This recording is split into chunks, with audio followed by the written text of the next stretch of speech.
ഈ കോലം നിർദ്ദേശിക്കപ്പെടുന്ന പേരുകളിൽ കത്തിക്കുന്നതും നിന്ന് റജി ഈ ജനാധിപത്യത്തെക്കുറിച്ച് പറയുമ്പോൾ നേതാക്കളും പ്രവർത്തകരും ചേരിതിരിഞ്ഞു നിൽക്കുക, നേതാക്കൾ സ്പോൺസർ ചെയ്യുക, നേതാക്കളുടെ കോലം ഈ കാരണം പറഞ്ഞു, മറ്റ് ഏതെങ്കിലും രാഷ്ട്രീയ കാരണങ്ങളോ അല്ലെങ്കിൽ എതിരാളികളോ അല്ല, സ്വന്തം പ്രവർത്തകർ തന്നെ കോലം കത്തിക്കുക, ഇതൊക്കെ ശരിയായ ജനാധിപത്യമാണ്. ഇപ്പോൾ അടൂർ പ്രകാശിൻ്റെയും രമ്യ ഹരിദാസിൻ്റെയും സണ്ണി ജോസഫിൻ്റെയും ഒക്കെ കോലം കത്തിക്കുന്ന കോൺഗ്രസ് പ്രവർത്തകരാണ്. ഈ കോൺഗ്രസ് പാർട്ടി ഓഫീസുകളുടെ മുമ്പിൽ കൊണ്ട് പോസ്റ്റർ ഒട്ടിക്കുന്നത് കോൺഗ്രസിൻ്റെ തന്നെ പ്രവർത്തകരാണ്. ഇപ്പോൾ ശബരിനാഥിനെ അരുവിക്കരയ്ക്ക് വേണ്ട എന്ന് പറയുന്ന പോസ്റ്റർ, അങ്ങനെ ഓരോ സ്ഥലത്തും.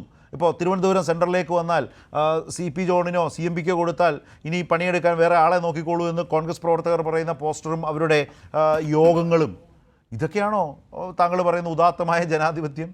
അവിടെ മാത്രമല്ലല്ലോ, ഇപ്പോൾ മുന്നണിക്കകത്ത് നോക്ക്, കോതമംഗലത്ത് UDFും കോൺഗ്രസും ജോസഫ് ഗ്രൂപ്പും റോഡിൽ തമ്മിൽ തല്ലായിരുന്നില്ലേ?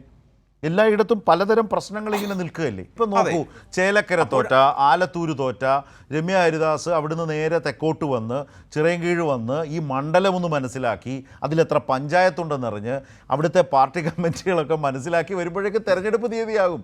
അപ്പോൾ അത്രയും ദിവസം ഇത്രയേ ഉള്ളൂ. അതും മനസ്സിലാക്കാതെ പ്രവർത്തിച്ചാൽ അതിൽ എന്തൊക്കെയോ കുഴപ്പമുണ്ടെന്ന് തന്നെയാണ് അതിലൂടെ നാട്ടുകാർക്ക് മനസ്സിലാവുന്നത്.